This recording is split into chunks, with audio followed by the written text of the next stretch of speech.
All right. Thank you so much for being with us today. We're so excited for you to be joining us for our webinar Wednesday.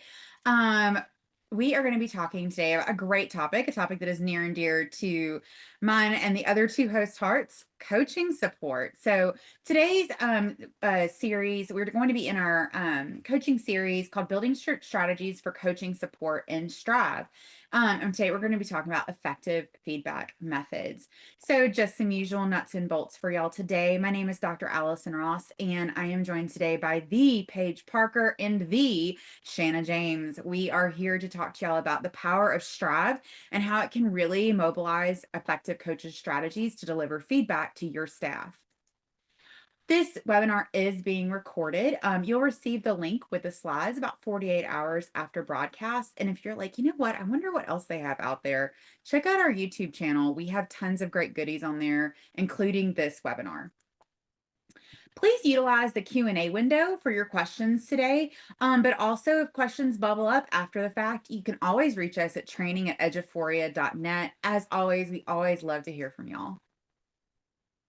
And today's hot topics are going to be feedback strategies for instructional coaching and coaching lesson process, as well as how Strive supports all of that. So we're giving you pointers, we're giving you goodies that are in our software, and we're giving you lots of great questions to take back and start asking as you start shaping your feedback on your campus. So to kick us off, Miss Paige Parker, talk to us about feedback strategies for instructional coaching. All righty. So let's talk about getting started with your plan in coaching. So Allison, if you'll move on to the next slide for me. Thank you. So we're going to talk about some things to consider when you're looking at a coaching plan, not just like one thing, but multiple things to create a plan. And I want to start with talking about getting ready versus staying ready. So I'm an Aggie, and the Aggies believe in the 12th man. Everybody's always ready at all times to run out on the field if they're needed. And I think we need to kind of have that same sort of attitude with our teachers. Let's get everybody ready and have them stay ready rather than having to ramp up specific groups at specific times. So that means strong feedback for all teachers, not just eligible groups, TIA eligible groups, or specific groups that are struggling, but having that same coaching plan in place for everybody. One of the things to consider is framing the conversation to make it relevant. You may have some veteran teachers who think, I don't need a coach. But if you talk about some of the things that would help frame the need for it, the fact that research says that teachers are the most influential factor, that lower performing teachers can fall behind, their students can fall behind as well. So, kind of framing the conversation with those concepts that will get them interested and maybe help them connect with it a little bit.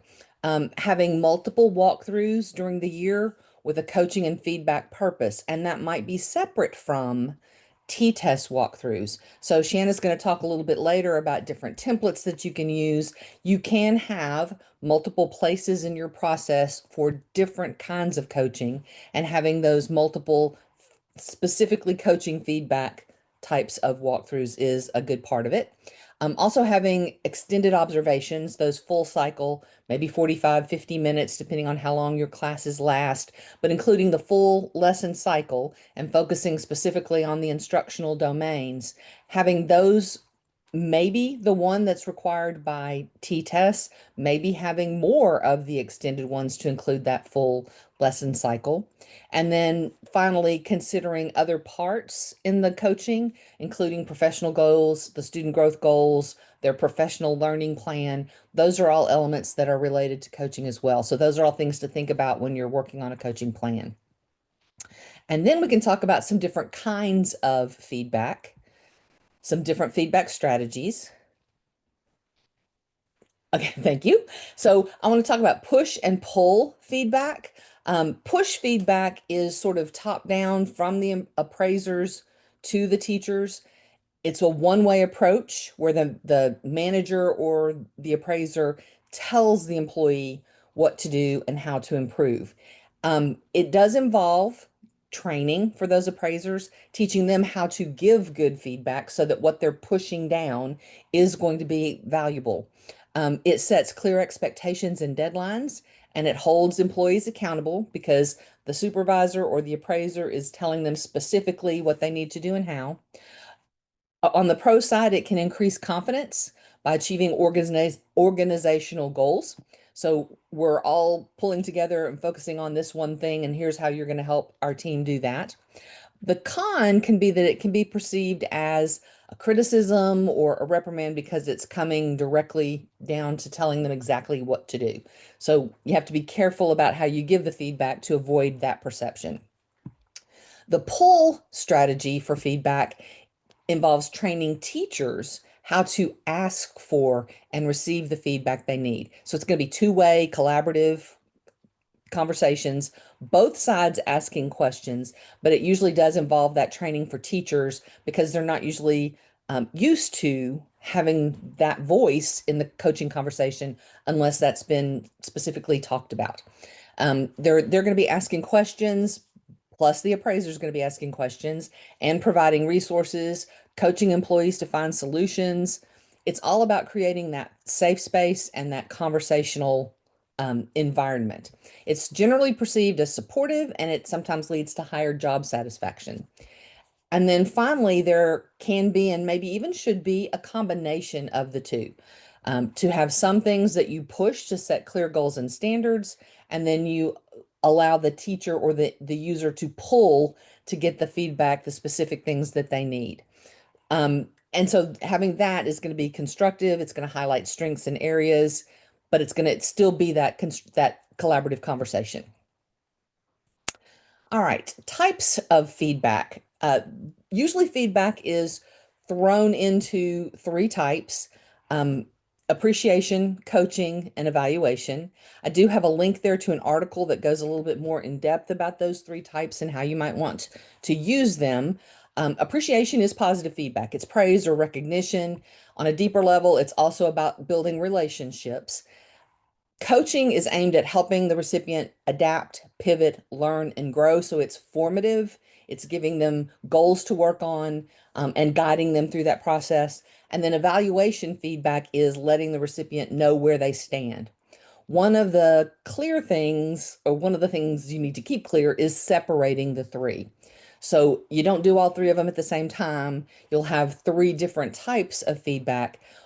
Why that's important is if you give appreciation feedback in an evaluation situation, it may not be reflecting where they really stand. It may be reflecting how you're trying to build them up and give them positive feedback. So you want to keep those things separately. And the same is true with coaching. If I'm telling you how to improve, I may start with a positive statement, but I want to keep that appreciation feedback separate from those other points so that they have a clear goal. Okay. There are roadblocks to giving feedback and receiving feedback. Feedback is hard. And so in these next slides, I've referenced at the bottom a book called Thanks for the Feedback by Douglas Stone and Sheila Heen. And I have a link there to it's a short, it's like a 10-minute video and it's a summary of the book. It's not the author's, but it's someone who is summarizing the book, and I think he did a really good job with it. So I'll put that link in there. But coaching feedback triggers can be where believes that they're being treated unfairly or that the information is factually incorrect, and they have that defensive reaction to it. And so then they focused away from the coaching method to their perceived slight. And so we want to make sure that we are aware of the roadblocks and find ways to try to avoid those roadblocks. So the first kind of roadblock would be the truth trigger. And that is where the feedback being given feels wrong or unhelpful or untrue to the person who's getting that feedback. So what they're hearing, they think is wrong, therefore they have that defensive feeling about it. And so they kind of stop listening to the message because they feel like it's not accurate. In this kind of situation, advice for the feedback giver would be to make it specific to what was observed. So not general terms, but specific. Your average wait time is less than 5 seconds, not you need to work on communication. Because if you say you need to work on communication and I think I'm a good communicator, then I'm going to have that truth trigger like that's not true. But if you say your wait time is less than 5 seconds, I'll be like, that may be true. So make it very specific to a behavior and not an overall concept. For the receivers, and this is part of that training, especially if you're doing the pull method, training the teachers to ask for and receive feedback, they need to take a step back to sort of create an emotional distance.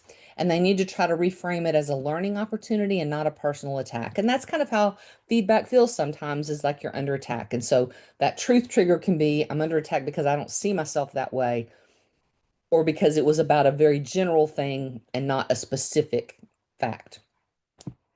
The second trigger is a relationship trigger, and this is more of a problem with the person giving the feedback than it is with what they're saying. So it may be um, the teacher has had a bad evaluation from that appraiser in the past, or they have some other problem in their relationship, or they just don't have a relationship at all. They don't have trust built yet. And so they're going to have a negative relationship or negative reaction to whatever that person says. Advice for the relationship giver is, again, be specific. It is easier for you to separate feedback from the giver if it's specific and factual, as opposed to those general statements like I feel, or talking about a larger concept and not a specific incident that I observed in the classroom. Advice for the receiver would be, ask yourself, would I feel this way if it was coming from someone else? And then focus on the feedback, not the giver. What can I learn from what's being said, regardless of who's the one saying it? So it's kind of separating fact from person in this case.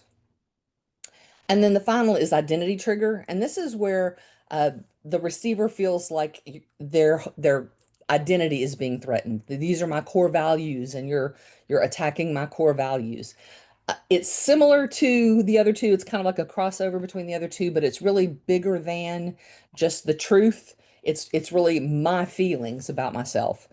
So again, begin with an affirming statement, not mixing too much with the evaluation or ratings, but something that says, I understand that you, or I know that it's important to you, so here's how I want to help you. Recognize the defensive response when you see it, and then reiterate that it's about specific actions and not about everything they know about that one topic. And then advice for the receiver would be to remind yourself that it is a specific behavior. It's not a judgment of your entire character. And also that we can all learn and do better in areas. Other ways to support teachers besides coaching, and all of that feedback can happen in multiple ways throughout the year.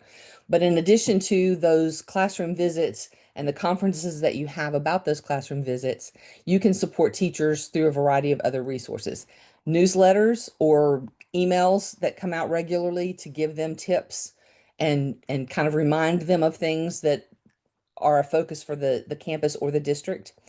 Having a dedicated team and clear ways that teachers can reach out for assistance. So who would be my contact if I needed some coaching help? Are there instructional coaches at the campus level? If not, are there district people who I can reach out to for assistance or for additional resources? Or do I always go to my appraiser? So just having a clear path and having everybody know who they go to. Professional learning opportunities based on needs, and that involves the both campus and district level people looking at all of the data that comes in from evaluations, from walkthroughs, from coaching visits, and determining where are those needs and planning professional development opportunities to meet them. It can also include a website where resources can be housed. After you've had a training, you can put the resources there and they can go back and refer to it. Just having easy access for them. It's always great for teachers to have a campus-based expert who they can meet with throughout the year. Not all districts have the personnel for that, but sometimes that person can be not an official instructional coach, but department heads and veteran teachers and mentors who are doing other types of work with teachers can be that campus-based person. And then also accessing the data, both having teachers being able to access their student data and student surveys and know what's going on, what are the other people seeing about their students, and also have the people who are planning these coaching sessions looking at the data and figuring out how are we going to base our plans on what we're seeing from both students and from teachers. And then finally, some best practices for coaching, some proven practices. One is building relationships at the beginning of the process. Teachers who trust their coaches are more likely to be open to feedback and new ideas. So, having some sort of relationship building, not just jumping right into the content.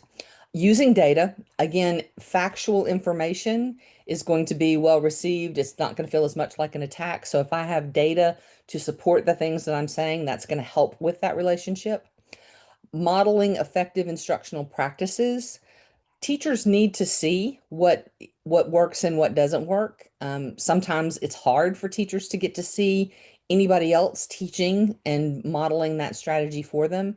So having either some sample lessons where maybe I come in as a coach and teach your class one day so that I can model something, or we videotape some really good examples and use those with our coaching sessions, but giving them a way to not just talk about it, but see it in action. Also providing targeted feedback and support. And we've talked about some of those ways to target that feedback and hopefully make it well received. And then professional learning communities.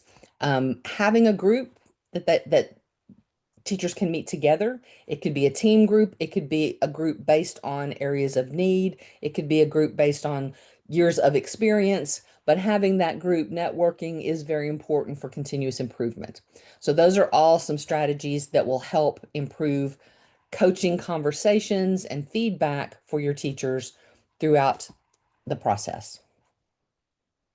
Those are really great, Paige. I love them, especially when we start talking about building those collaborative relationships. And I like how you outline the different types of relationships and the triggers that can influence them.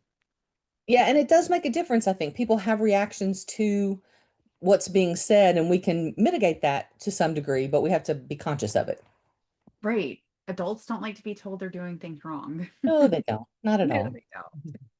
Well, I'm going to talk to y'all about coaching the lesson planning process. So, our latest and greatest lesson planning software, Beacon, has options for you to leave really effective feedback as you are in the coaching role for lesson planning.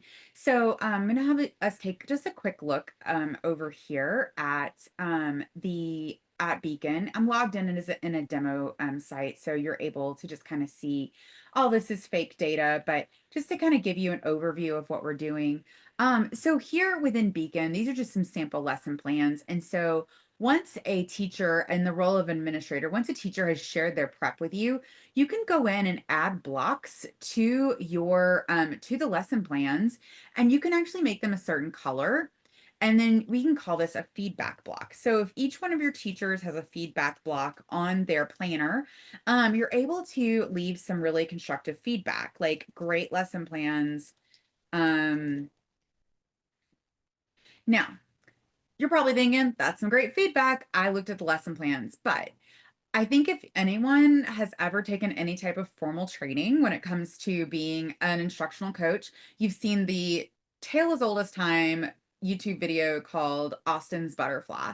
And y'all know that great lesson plans, while it sounds really positive in nature, an adult receives that as you didn't really look at what I did because there's literally nothing specific. So I want to challenge you as you are giving feedback, are you as you are trying to coach your teachers in a way that is that they hear you. I want you to be thinking about inclusive language and ways to build belonging. And so and ways to do that is to make that person feel seen, that I actually did read your lesson plans. I love that you are using X, Y, and Z. So for this, I would put great lesson plans. I really appreciated your use of differentiated strategies. So that signals to the teachers, like, here's a growth spot for you. I saw that, or here's a glow spot for you, rather. I really loved your way of using differentiated strategies. I can also give some feedback that would see an area of growth and just ask by using a question. So great coaching means we're using a question. So, how are you addressing the seating arrangements in your classroom in conjunction with group work? So this may be like, hey, I noticed this teacher was having a little bit more chaos in their classroom when it came to group work. So this is a great place for me to start asking a question. Did I accuse? Did I say anything? Nope. I just said, hey, how are you addressing the seating arrangement in your class? To just get them thinking. Again, we want to come from a place where we're inclusive, where we build belonging, because we're all in the same place. Like we are all committed together. And so make sure we are using language that draws the teacher in, has them reflect because they are grown adults who are college educated and they should be treated as such, right? And so we want to make sure that they are getting those questions to really like craft and shape their own responses. And then again, through more questioning as a coach, we can go through and say, okay, so I asked this question, and that would lead me to my next question, and really help them arrive at that idea, that thing that they need to work on their own, without making you the person that said, well, so and so told me that I did this. I can't believe Dr. Ross told me that my seating arrangement wasn't working. No, I had them lead themselves to that arrival of that realization through questioning. So when we're looking at Beacon, we've got this really great way to leave this feedback here to really answer those questions. It's also documented. And now as an administrator, I can go through and use the color filter up here at the top. And let's say that in my district, we're using green for our feedback blocks. So I can go in and just hit that green filter, and all the feedback blocks for all the plans that are shared with me come up, and I'm able to see that feedback. The teacher can also leave a response too. So this is just one way that Beacon is able to provide an area for documented feedback, and as well as locating that feedback quickly. So again, this is just another element of how the coaching process can have many different data points and ways that you can both celebrate the growths and the glows. So make sure we are using inclusive language, building belonging, and celebrating those good positives. So next up, we're going to be taking this idea of feedback and coaching, and how do we apply it to the amazing software known as Strive. So, Shanna, our product manager of Strive, can you talk to us about how Strive can help the coaching process? Oh, I can do that. But first, I have to give you and Paige both glows for I love the section on the triggers page. That is so spot on. I think that I can identify with all three of those situations. So what great reminders, and Allison, your details of how we can really focus on that. More of that constructive part of it. So I love that. It's so great. And I look forward to the day that Beacon and Strive, which is on the radar, will be able to share that information. So looking forward to that. So what does coaching look like in Strive? Um, so next slide, move on. If you were able to join the first webinar that we had, uh-oh. Am I the only one seeing the? No, this was a little slide that snuck in here. Let's see what happens. Okay. Okay. There we go. There we go. Now we're cooking. Okay. So if you were able to join the first webinar in the series, it was called Feedback and Coaching Conversations. Again, Paige reviewed in great detail several tips for using and supporting coaching in Strive you guys can do right now. I did include a link to that webinar down at the bottom there, so you can go back and review if you need to, or if you didn't join, then you can go watch that, because there are a lot of really great tips for how you can use that coaching process right now. You can view goals, you can conduct your learning walks, you can provide your detailed feedback. But the caveat is in that last bullet. You have to include, and which you can totally do it, but you have to include a step for the coaching process, or for the coaching within your evaluation process. So if you want to keep coaching more informal, that's very hard to do when it's embedded in that formal process. So that was a realization that we had. So we started thinking, how can we improve Strive to help meet those needs that you have for coaching? So the next slide might show you. Yeah, sorry. Y'all, my keyboard is like, I hit the keys and it's like, nah. Okay, there we Never go. mind. Never mind. Okay, so we started thinking, how can we take advantage? How can we make Strive better so that it can meet those coaching needs? So I just want to mention that everything we're going to talk about and I'm going to show beyond this is coming soon, right? We don't want to release anything mid-year. We don't want to interrupt your current evaluation year. So we're working hard, putting things together. We actually realized, if you'll click on the next one, I don't want to, like, you could start clicking ahead of time so we can be there. The forms and process is the foundation of Strive. So we started looking at how we can better support those needs. And we realized that our foundation needed a little bit of work. So we got Eddie, he's ready for the challenge. And our developers have been working very hard over the last probably 12 weeks on improving Strive. So starting with, we are creating a completely new form builder for Strive. So if any of you have ever built a form in our current Strive UI, you will be in heaven. It is so easy and amazing, so user-friendly. You'll notice on the right-hand side, you have the panel. Imagine this, you can just drag and drop from the right-hand side and build your form with those questions. So we're super excited. This is already working. We can actually, I considered showing it live now, but I don't want to get people too excited because again, we're not releasing it until later in the year. So it'll be next spring that towards the end of the year, we'll release it. The next thing, so most of those questions will remain the same, but it is very exciting that in the old form builder, we had a group item with checkboxes. We now have a new item type that's called selection response. So you'll be able to have a single selection response that's basically a kind of a yes, no, or a true, false, or you can only pick one, right? Or you can have your multiple selection where that would be your checkboxes. And look how easy it is to tag those things to your framework. I mean, we're super excited about how easy it is to do this, especially compared to now. The next thing is, and I do want to call out that we will be able to eventually have some different item types. Our focus first release is to match kind of what we have now, so that when we release it, all of your forms now will be able to adapt to the new form builder.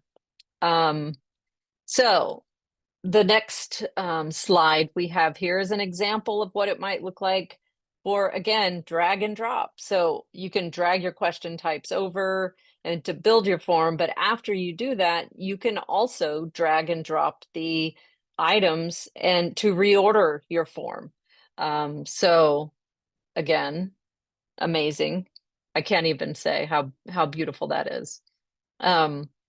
So in addition to the new form builder or the new forms, the evaluation process builder, or what we previously called appraisee types, needed a little bit of an update as well. Remember, I mentioned that if you wanted to have coaching in Strive, you have to include coaching. You have to include a step in your evaluation process for that staff member.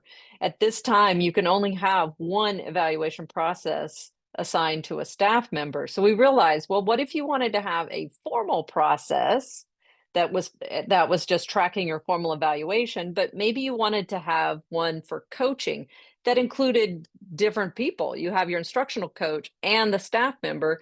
Your appraiser isn't even included in that process. So how could we, create something like that? So we decided that being able to have multiple processes was very important to this. So in the future, you would be able to have your formal evaluation process, but on the next slide, we show an example of what that coaching process might look like.